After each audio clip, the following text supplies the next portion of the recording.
Good morning, everyone. My name is Karen Hall, and I am the Population Health Program Manager at the P2 Collaborative. Thank you for joining us for our bi-monthly PHIP webinar series. Today we're going to be talking about collective impact, and we have our good friend, Dr. William Wieczorek, presenting. Dr. Bill Wieczorek is the Director of the Center for Health and Social Research and the Institute for Community Health Promotion at Buffalo State College, as well as a Professor of Geography and Planning. Dr. Wieczorek is a native of Western New York who received his undergraduate and graduate degrees from the University at Buffalo. Prior coming to Buffalo State in 1997, he was a senior research scientist at the Research Institute on Addictions. Dr. Wiezorek's research interests include epidemiology of substance abuse, prevention of drunk driving, evaluation of educational programs, community health needs assessments, advanced GIS applications, spatial models, and applied social health research. His teaching interests include the epidemiology of alcohol use, applied geography, physical geography, and medical geography. That is quite an extensive resume, and it is an honor to have Dr. Wieczorek with us today to present on collective impact. And just to let everybody know, we will be taking questions at the end of the presentation through the chat box, so please type your questions into the chat box. And with that, Dr. Wieczorek, I will turn it over to you. Okay. Thank you very much, Karen. I was going to say it's been a long time since I taught anything in physical geography, like maybe back to the 1980s, but there was actually a tremendous amount that I learned from that area in doing this work. So I'm going to move forward right away into our first slide. And I got two questions up here, and I'm using the terms personally and individually to help differentiate some of the ways that we look at how we interact with the world around us. Are you personally responsible for your health? Are you individually responsible for your health? Of course, we're personally responsible. You have a role in there. And part of what I'm showing, traffic, and I'll show another slide in a minute, is that this is a really good example of how sort of personal, I'm using personal, that you're embedded in something, whereas are you individually responsible for your health? We have a history in our country, especially, of thinking about individualism and rugged individualism, and people like Teddy Roosevelt who overcame everything and dragged the rest of us with them. But when we tend to think about individuals, there's things that we can't do as truly only as individuals. We can't create the healthcare system. We can't invent vaccines. We can't do self-surgery. But personally, you can be responsible about what your behaviors are as you can individually. And so, in the next slide, you can see, think about this, and I'm using traffic safety here. I'm thinking about individual and personal. You can be individually responsible as a driver and take care of yourself. But if you notice, even on the one car on the right-hand side, somebody probably let them in. It was being what I would lean towards more personally responsive. You're acting as a person engaged in some kind of context. So you can be safe, but you can make other people safer by the things you do when you're more personally and rather than just individually oriented. So there's a person role. Person has a connotation of being embedded within a context within society. But I really also like this traffic picture because it shows how interconnected and engaged we are. It also shows how many decisions are happening, and that even if you're doing something simply as driving, you can see a person turning left up front. Is somebody opening up to let them go through? How do you not have all these little rear-end collisions and so forth? Look at the traffic signal. Those are things about policies and so forth, and the road signs and the lines and so forth are all part of a larger collectively owned system in which we are personal advocates and actors in, but we're not truly only individuals. This quote from John Kenya and Mark Kramer, and if you just do a web search of the term collective impact, you'll be able to find their website, and they're from Stanford, and they put together quite a bit of materials in this area. But the biggest thing about this is that, in using traffic safety, as one of those kinds of examples, is that these are large-scale issues that we deal with, and the problems are complex, and they're not amenable to being solved by individuals. They're amenable by being solved by a whole variety of people, systems, policies, and so forth, interacting in very complex and oftentimes even political ways to help create solutions that actually can work. If the problems were easy to fix, especially health problems, chronic disease, obesity, type 2 diabetes, cardiovascular disease, cancer, we'd have fixed them already, but they're not. They're not just amenable to that. I also want to make a point about this having to do with P2. In the P2, I'm not sure if everybody understands where the P2 collaborative name came from. The two Ps were originally about pursuing perfection. And it really came from a healthcare model that if doctors could pursue perfection by following evidence-based, we'd be able to have outstanding population-level outcomes. And what we've learned, and that's a difference of about 15 years or so, what we've learned is that that's a myth. That's a fallacy. Perfect doctors can't fix us. We know that only a small percentage of the impact on overall population health is truly owned by the healthcare system. And that's why we talk so much more about things such as social determinants of health, as well as individual behavior, personal behavior, responsibility, and these collective and collaborative approaches. And this is highlighting that. When does collective impact make the most sense? When you have a complex problem. Complex problems typically have more than one solution. And the solution needs to be learned. And in learning that solution, they're typically on complex problems are multifactorial, have multiple dimensions, cut things across such as ethnicity, geography, income, education. And how do we do that? It's hard work. This is not easy to do. If it was easy to do, again, it'd be done. But if it was easy to do, it probably wouldn't be worth doing. This is a slide again from the Collective Impact website, and how we move over time, and thinking about that as an infographic. We're thinking about any kind of issue, whether it's transportation or whether it be vaccines or how we deal with obesity. You start on the disorder and sort of confusion. People are doing what they do, and we're getting the outcomes of what we get. And then you start to say, well, we can do this. There's better information about nutrition. There's better information about access to food. I mean, we need to sometimes recognize that some of the great advances made over the past 100 years have to do just with access to calories and nutrition. Now there's only a moderately sized proportion of the population of the earth that just doesn't have enough access to calories. That was an issue in the United States going back only 50 years and 75 years ago. So we then get to this individual impact where you have access to things that you can do that may have an impact on your ability to get to, for example, healthy food items and so forth. And they can have some impact, and so there's some organization that comes from it. But then you get to that coordinated impact where there's alignment. You might be thinking about, this is the kind of interaction with, say, a nutritionist or a doctor who's helping you, or a personal trainer, is helping you individually, but it's coordinating the impact for the outcomes that we want in sort of the right direction. And then the final, where all the arrows are lined up, is truly collaborative action that collaboratively impact across a variety of systems, individuals, groups, programs, policies, and so forth that are all pulling in the same direction, is where you can get that larger population level outcome. And we'll talk a bit more about this as we go through some of the other slides here.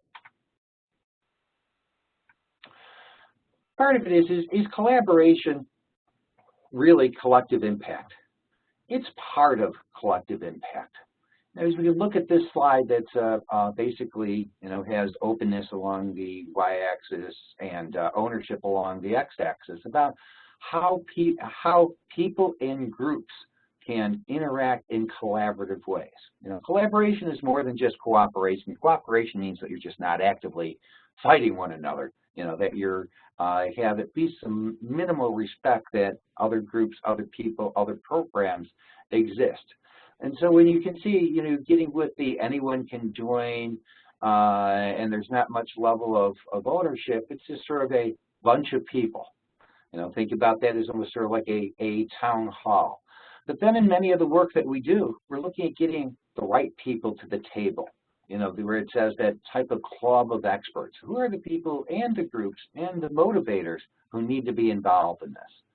But then when you move over to the right-hand column, you know, it goes from a crowd to a community, where you're thinking about overlapping orientations.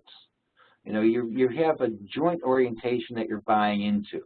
You're including then experts, community, this orientation as it's using the term kindred spirits, and then bringing together as a coalition of parties. When you're getting to be a coalition of parties, it becomes a special form of collaboration that can help start to drive collective impact.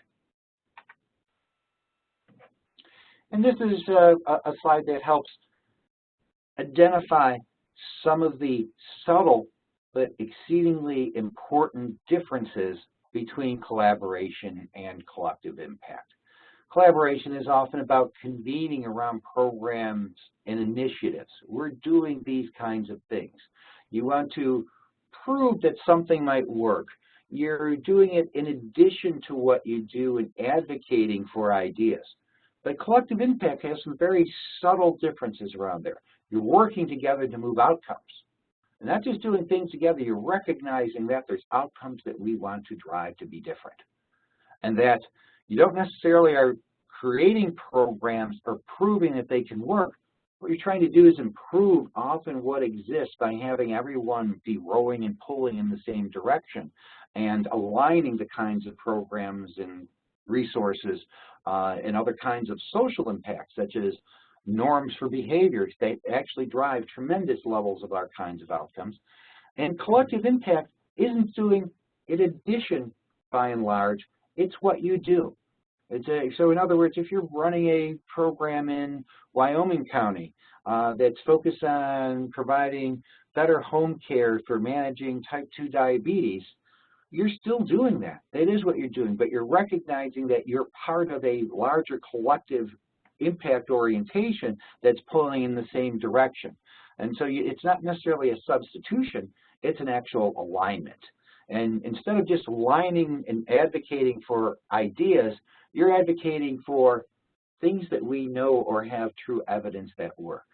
So you can see how there are subtle but amazingly important influential differences between collective impact and collaboration. Yet, collaboration is the starting point. You know, not everything is going to get to a collective impact type of orientation or program. And so it's recognizing that there's various levels of collaboration. I think that infographic on the right is something that Al had presented at the other meeting.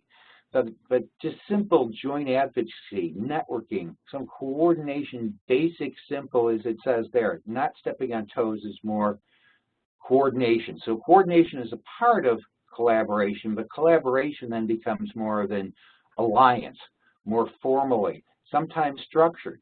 You can have structure that's both formal and informal.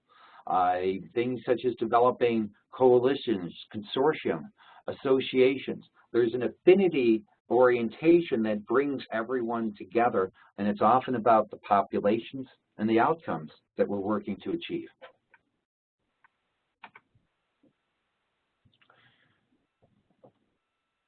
This is really one of those amazingly simple yet not very easy to accomplish types of infographics. You know, what are those 5 conditions of collective impact? A common agenda. If you don't know where the group wants to go and there's little agreement about it, I can guarantee you'll never reach those outcomes. So it's a shared vision. It's a shared vision for where you want to go. If you don't have a shared vision for where you want to go, then things such as the Healthy Communities Coalition, is building that within P2 in that type of specific area for where that work is going with nutrition and physical activity is a foundational point that needs to be in place.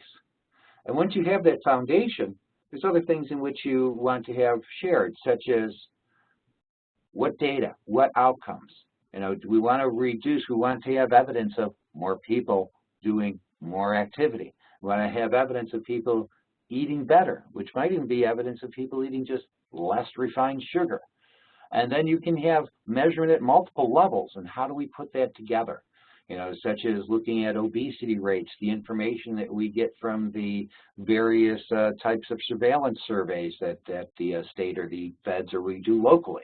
But having something to say that you're testing your common agenda with some types of measures that are aligned with that common agenda. Then you're talking about mutually reinforcing activities. Everybody's not doing the same thing. You choose the problem, and no program, no individual program, no even single entity within the healthcare system, such as hospitals, can typically do these types of things alone. And so it's getting the mutually reinforcing activities as part of, you remember the other slide, getting the arrows not to just point in some direction, but in point the direction you want them to be pointed in. And that's, if the work isn't aligned with the outcomes, there's little chance that you're going to get the outcomes that you want to have through your shared measurement and that shared vision.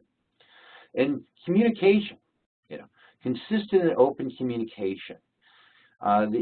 Because this is a cultural, social orientation. That's what we are. That's why there's less focus on rugged individualism. Hey, if you could just eat right, do this, take care of yourself, and do all of this, you wouldn't need anyone else. Well, that doesn't fly either. Who among us is going to be able to grow our food, create the kinds of technology that we need, and so forth? It's just beyond the pale to identify so strongly with rugged individualism when it truly is, I would argue, a very strong myth. And so communication is about building trust. It's about testing those mutual objectives, because this is something that's learned. It's something that's complex. It's something that cuts across systems. And so there is going to be levels of disorganization. How do we overcome that is by, it's easier said than done, getting on the same page.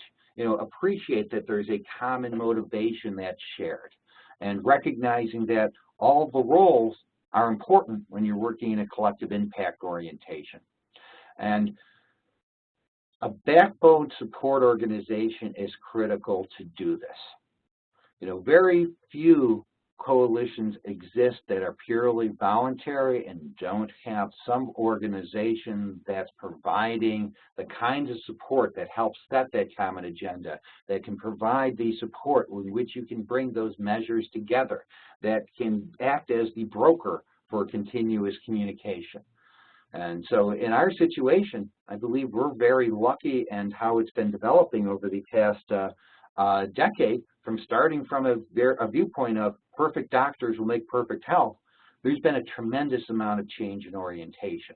And that the P2 Collaborative has this role and capacity to act as the backbone support organization in many of the collective, if not all, probably not all, but many of the collective impact focusing on improving health outcomes in Western New York.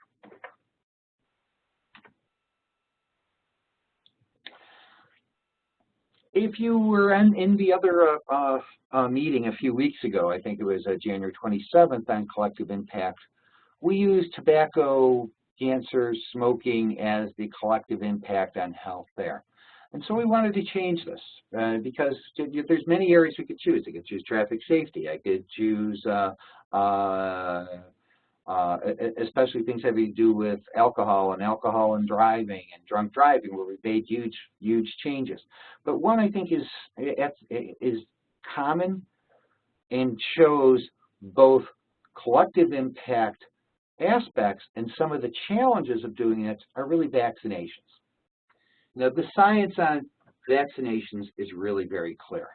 The politics about the science of vaccinations is very, very unclear, and that influences people. But we know on average that vaccinations are highly effective. Who can remember among us, and since we don't have it on for the audio back and forth, polio. How big an issue is polio now in the United States? But that came about because of primarily mandated implementation of vaccines and a huge public social norm of wanting to wipe out this terrible disease that was having a major health impact, especially on adolescents and young adults. So vaccinations, we got clinical practice. There's policies that are internal. How do you do that? There's good science vaccinations work. And when I go to policy, I'm thinking about mandatory versus non-mandatory vaccinations. Now, there's been, especially because of the epidemic and the outbreak of things such as measles having to do with the Disneyland incident in California in the last few years, there's been this focus on mandatory types of vaccinations. But typically, these are the childhood vaccinations that are focused on eradicating that huge number of greatly debilitating childhood diseases. And it's done a fantastic job of actually minimizing those. But then we have non-mandatory vaccinations. Now, what are the most common of those? Think about the yearly flu shots. It's there, again, it's an individual orientation, but a personal orientation. And we'll see some of the materials that go along with this. But are we better? Have we wiped out the flu in the same way that we wiped out polio? Clearly not. And some orientation between it being mandatory and non-mandatory, and the factors that go into it, I think, are really important to recognize. And one of these is truly the social norms. What's both the public acceptance, the public orientation, and how our social norms created, recognized, change over time. And that's why I used the word politics before. We can't deal with any of our problems, and I'm not using this as politics of Republicans versus Democrats. I'm using this as the politics of public discourse and interaction among how we decide what we do as a society. And so this public acceptance, the social norms, what the expectations are, going back to drunk driving. The expectation in 1975 of one more for the road is certainly not the expectation of 2017 of what you would offer one of your guests or what you think that a tavern ought to be saying to one of their patrons as they walk out the door. So these things change tremendously, but they often change subtly over time, and we may not recognize how they change. Go back to tobacco use. With tobacco use, doctors used to smoke. People used to be able to smoke while visiting patients. We wouldn't think of that. Think if you go to another state that still allows smoking in a restaurant. You may say, it's like, they still do that here? So these changes, there's a lot of politics early on, but they can become extremely ingrained. And things such as backbone groups. Some of the backbone groups, when we think about this, are local departments of health, state departments of health, the federal government setting rules and regulations like the CDC. And it can be in the field of mandatory types of things that need to be done versus non-mandatory. And how do we manage those kinds of things? Yeah, those social norms, policies, formal and informal policies, whether a doctor asks you whether you want a non-mandatory shot, that's an informal policy is what that is. Whether you're mandated to get it is often a regulatory or legal kind of issue. So there's backbone groups. There's also backbone groups within the fields. Remember things like the March of Dimes and other groups that were really focused on specific types of diseases, and there still are now, those kinds of groups that influence and change norms. And that things such as really what pushes a lot of this is universal access. And that's, again, a collective impact. Where can you get access to these kinds of things? Whether you have them, again, formally or informally. Many of us can remember in schools, you just were lined up and everybody got vaccines. I don't think there was any forms that went home, none of that at all. I'm not saying that was a perfect system, by the way, but I'm saying that ensured that all kids got vaccines. But things such as clinics in the workplace, at pharmacies, the different places where you can get access are part of social norms, are part of bringing other potential backbone groups in and interacting with how well that we do with our health. Oops, wrong way there. Okay. So this is what I'm talking about. Is it talking about the politics and discourse of ideas and norms. What's really most influential on those influencing what I would say either individual or your personal effects, what you do of your behavior. There's norms, there's an expectation. It's like, I want to be healthy, I'm getting a flu shot. There's a policy. Well, think about many healthcare facilities have a policy that if you don't have a flu shot and you work there, you need to wear a mask. You know, that's one level of policy. But then we go to things such as the mandated vaccinations that you need for most school kids. There's a norm of people were strongly in favor of it. Then there's a policy that does that. But these often are reinforcing. And then there's times in which, well, maybe my kid gets sick for that. I don't want to do that. And so the norms change. And then there's becomes that interaction about, well, what really are the policies and what's truly acceptable to us. You know, one of the things that we have by definition in democracy is that we all have to give up some of our individual rights so that everyone has access to some level of individual rights. There's no absolute, it's only me type of thing. So let's look at some of the kinds of ads that they do to be able to do, you know, this is one about flu shots. And it's about staying healthy is important to me. See how that norm is putting it that, but then it starts to bring, it's healthy to me and the ones I love. So it's starting to think about family, I care, I need to do this. It is important. And so that's truly a social norms campaign for a non-mandated vaccination. Here's another one. Again, it's very personally, individually oriented. I'm healthy, feel good. I want to stay that way, so I get my flu shot. Wouldn't you want to stay that way too? But that's that kind of orientation. You see how strong the social norm orientation is, especially when it's not necessarily mandated. And then here's another one. But now this social norms is also about get the flu shot because you got a responsibility to other people. It's not just about you. The reasons are all around you. And as you look at that, that really cuts across generations and so forth. Here's another one. It doesn't get more socially and collectively oriented from we're all in this together. You know, cover your hands, sneeze, clean, stop the flu from spreading. And so that one doesn't focus only on vaccination, but on the whole idea we're in this together and need to do whatever you can. Now here's something from SB 277 was a law that ended up passing right after the measles epidemic in California. And so you can see it's about this political science and personal both responsibility versus individual liberties. You know, when there's forced medicine, there is no liberty.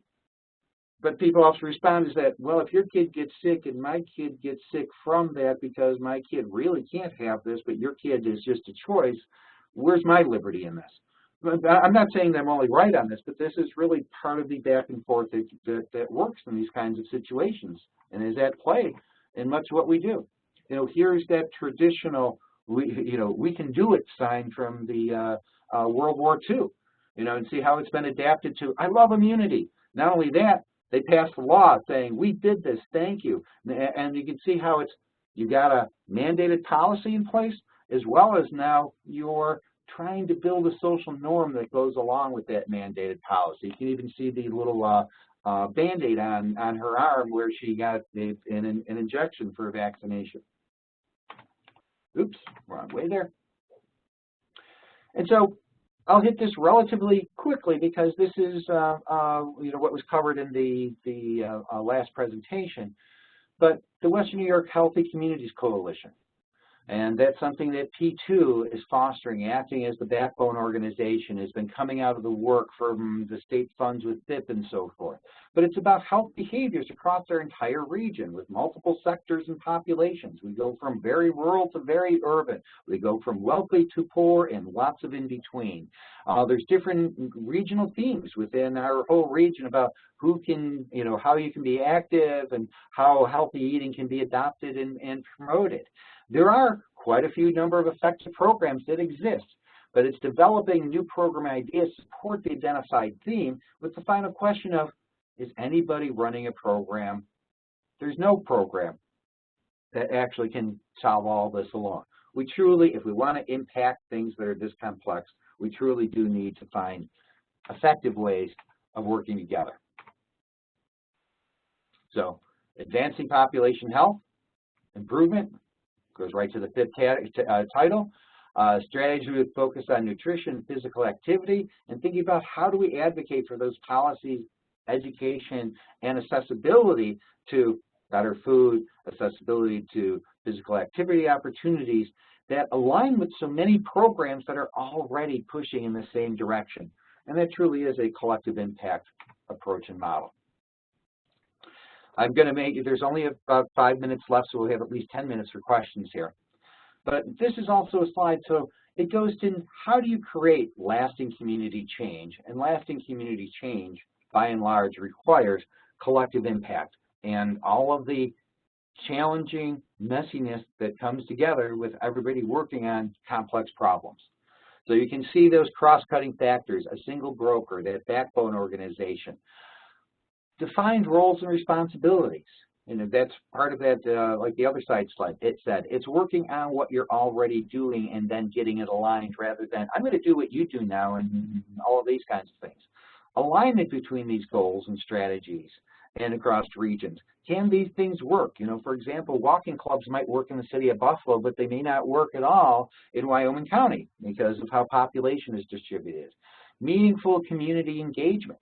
And you'll see in another slide, that can happen and manage at very many levels. And P2 has been a gold star for its level of working on bringing in community engagement through all of its processes, as well as having people who are competent and that have the capacity and orientation to do this with strategic connections in the community. And so, you know, can we, these strategies connect the dots?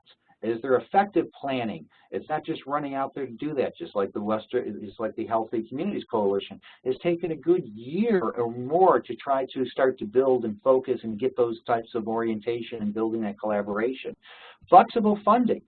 Even though you can do this as part of what you do, and you add on, there is a need. There's a need for funding that can help support this, can help support the backbone role, the data collection, and so forth. Articulation of what we're trying to accomplish with an intentional focus and data. When things aren't working, we need to reassess what we can do to get them to be working, and that it needs to be, as it says, community-owned, not just any single organization. And there's another slide coming up a little bit about that. And sustaining capacity of institutions, of all of us working together as institutions rather than this program.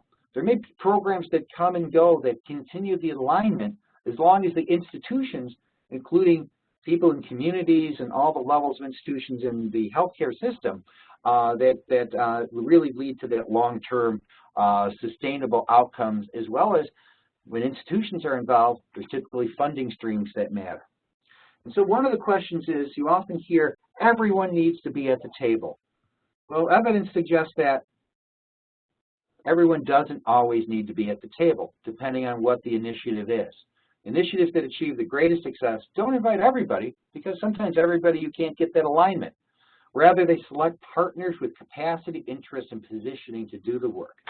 Often then, everybody ends up there because they can join in. But when you're starting this type of collective impact initiative, sometimes having too many voices that want to pull in other directions subjugate the potential of you actually having the impact. So I'm going to end on this slide, then we're going to have some questions. And going from the disorder to individual impact in isolation, we know that we want to be healthier. And that moving to coordinated impact. One of the things I want to say about this is that there's very many levels of how to do some collective impact and coordinated impact that doesn't always get to the final outcome. So for example, it may be a group of pediatricians who are looking at what they can do in the opioid epidemic, and that they want to be able to coordinate. We're all going to do these things, ask these questions, give these supports to adolescent parents and so forth. You can create a short-term coalition to do that and really get much better coordinated impact that could be part of a collective impact program that's, for example, happening here in Erie County, but can have impact without necessarily having all of the aspects of collective impact. But until we get to all of the aspects of collective impact, we're unlikely to be able to really change the needle on these major health outcomes because they are complex and they take all of us working together. So I'm going to end it there, Karen, and I'm ready for questions. Or for you to tell me I've been talking to myself all the time and this sound hasn't worked. Nope, we've all been actively listening. Thank you so much, Dr. Wieczorek. That was excellent. So if anybody has any questions, please feel free to type them into the chat box, and I will feed them through, and Bill will answer that for us. So we'll give it just about a minute for anybody to type in any questions.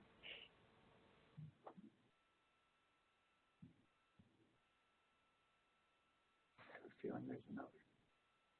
Right there.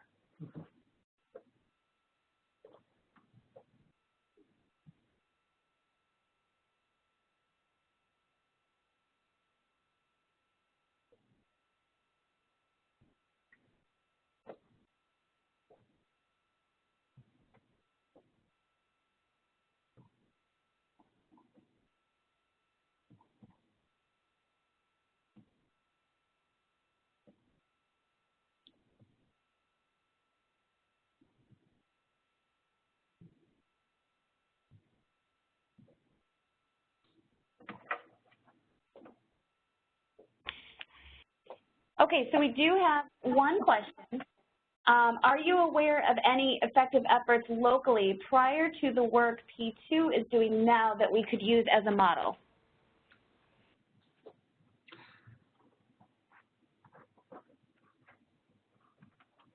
You're right. I'm silent not because I don't know any. I'm thinking of what types of things might fit in these kinds of answers. The easiest one for me is going to our West Side Youth Development Coalition, which is based on a collective impact coalition style model that brings 16 different sectors to the table that focus on factors associated with pro-social development, especially on the west side of Buffalo. And the focus of where the funding comes from is to minimize substance use among adolescents.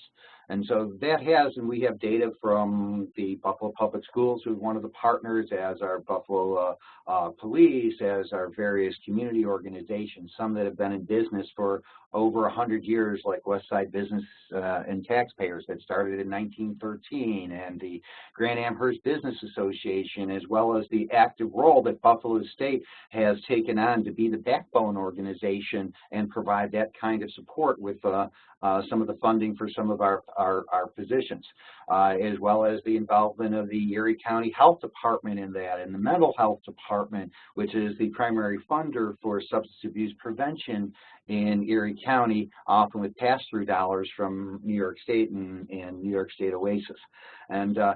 And so we have data that shows that there's been decreases in alcohol use, and especially in higher risk alcohol use and in prescription drug use in Buffalo Public Schools in our area as part of that work over the past 5 years. But that's going to be, again, continuing. What I'm also trying to think is there's been various efforts to bring together that may not have gone all the way to collective impact, but are looking at more like coordinated impact. And in fact, I was going to say the Community Health Worker Network is part of that. And they brought together a number of professionals as well as community organizing professionals and orientation to start to be able to do some training for community health workers in especially Buffalo. The opioid epidemic task force, the Erie County opiate task force, is very much coordinated in this kind of way. It's much more in the coordinated impact that's leading to collective impact. So for example, they've got work groups that are looking at how to give better prescribing guidelines for managing pain and working with professionals on that. They have groups that are working with outreach to families and communities. The coordinated impact of doing the various trainings and making Narcan, naloxone widely available throughout the entire community. So there are a number of these, and many of these have sprung up on their own. You know, that natural kind of thing where one doc calls another doc and says we should do something about this, let's call some of the others and see how we can get coordinated, is something that happens quite a bit. That happens among school districts and health departments when things are working well, and so forth. So the coordinated impact is naturally occurring often. The extra effort that goes in the recognition of the backbone organization and the various levels of community involvement make collective impact rare, but there's lots of examples both here as well as in the rest of the world, and there's a great literature developing on this, that it is one of the mechanisms, because it's so flexible, of being able to deal with these really difficult, especially behavior embedded within community types of health issues. And I would put education in that category. You know, one of the terms I've started to use lately is social determinants of education. There's an article in the Buffalo News today that probably ought to use that term, because it's looking at educational outcomes by a variety of primarily social determinants. And in the same way that doctors can't fix sick patients totally, neither can great teachers fix all the issues that unprepared students bring into the classroom. And so I think and we also know that education is one of the best predictors of health. The better educated you are, the healthier you're likely to be. All right, so that was one long answer. Did I generate another question or scare everybody else away, Karen? No, we did. We got another question. So what would you suggest as best practices for designing a measurement system for assuring the work is accomplishing what the focus is?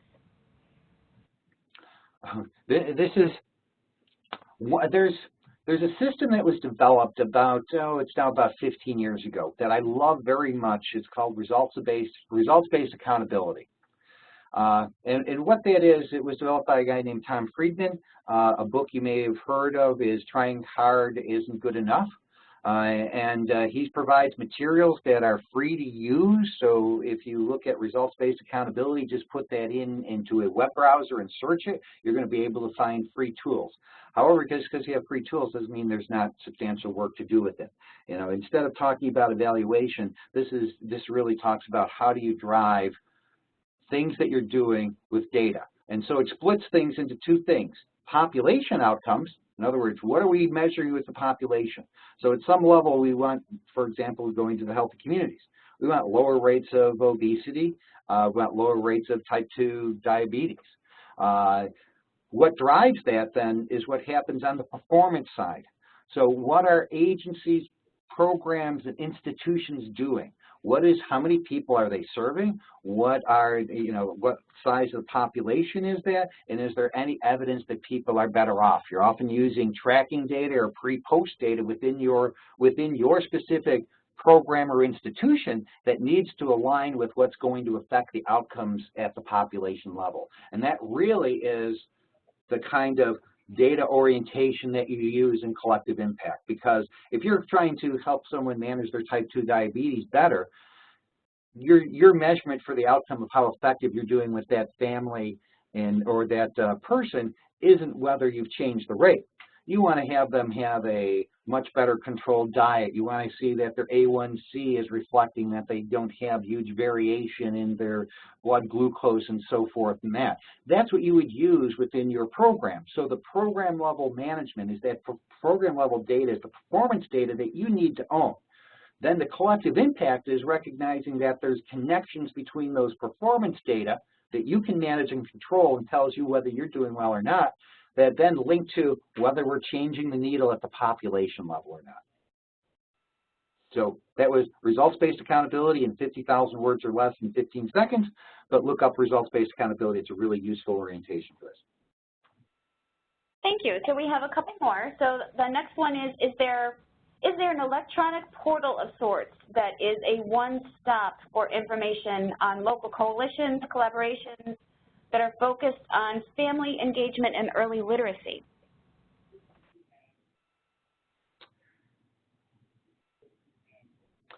There was. I'm not sure how strongly it's continuing. There was the Read to Succeed program. If you had searched that out, that was focusing in those kinds of areas. But you're absolutely identifying, one of the things that would be absolutely necessary to help overcome what I was calling the social determinants of education. Making sure that people are getting this early literacy and what that means to be able to have families that don't have histories of literacy, to be able to take that on as parents, adults, grandparents, and help their kids in doing that from early ages and then right through the whole pre-K through college level of what parents can do in that support. So Read to Succeed comes to mind that was doing that. I'm not sure whether they're continuing, but that's an example. And there isn't, here's one of the issues on this, is that that's one of the need for backbone and coordination organizations, is that trying to bring these kinds of activities that are occurring in somewhat isolation and giving them alignment, there's a stupendous need for that. And so in the area of, for example, the Healthy Communities Coalition, what we're building as part of that is one of the things that we're calling is an asset map. So that everyone who's engaged in that, and that we're building a portal so people can go to that and say, oh, here's who's doing this in my community. Oh, here's who's doing this in the, here's who's doing a physical activity enhancement walking program in the next county over from me. I can talk to them and see how they do that and see if I can start that in my county. So part of what we're actually doing within P2 is helping to develop that. And so within each kind of area, there's the need to do this. You can see is that, as I said, these big problems we're dealing with are intractable, but they're not impossible. And we often need to look back in history to see how much progress has been made, because I have a saying is that while you're making progress, it doesn't feel like that. It feels like you're making sausage, and it's a whole lot of work, and it's pretty messy. But you look at progress in retrospect. Okay, and it seems that we have one more question. Are there times when the efforts needed to accomplish RBA and collective impact is not worth the effort and resources? What criteria should we use to decide how far down the continuum to go?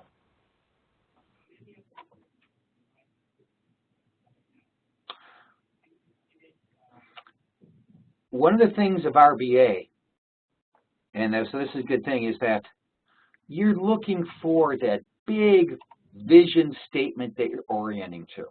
And so if you're starting out and really doing collective impact, you're not just probably, you're looking at a big problem, such as all the chronic disease problems and the things that drive it here, especially obesity and physical activity. And so so RBA goes along with that typically the bigger the problem, the more likely collective impact.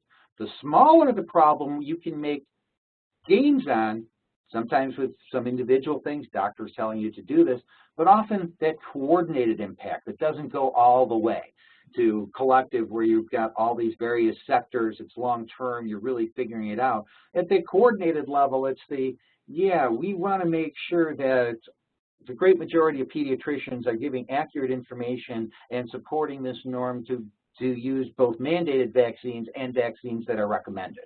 That would be a coordinated impact kind of thing. And so almost by definition, when you're really getting to collective impact, not almost by definition, is by definition, you're choosing what some people might call, in other trainings I've heard, the BHAG, the big, hairy, absolute kind of goal that you're trying to accomplish.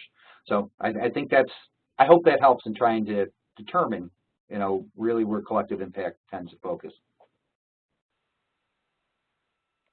Okay, thank you, Bill. And that seems, if anybody has any other questions, and you can quickly type them in. There was a question about will you all be receiving these slides, and the answer to that is yes. Early next week, everyone will be receiving a link to this webinar as well as an evaluation. And also, the webinar will be posted up to our Keys to Health data website, which will be posted up early next week as well. So everyone will be receiving a link to this, and also please fill out the evaluation. We would really appreciate that. So on that note, I don't see any other questions coming in. So again, Dr. Wieczorek, thank you so much for presenting today. It was wonderful. It was very informative. Thank you for taking the time to speak with us today.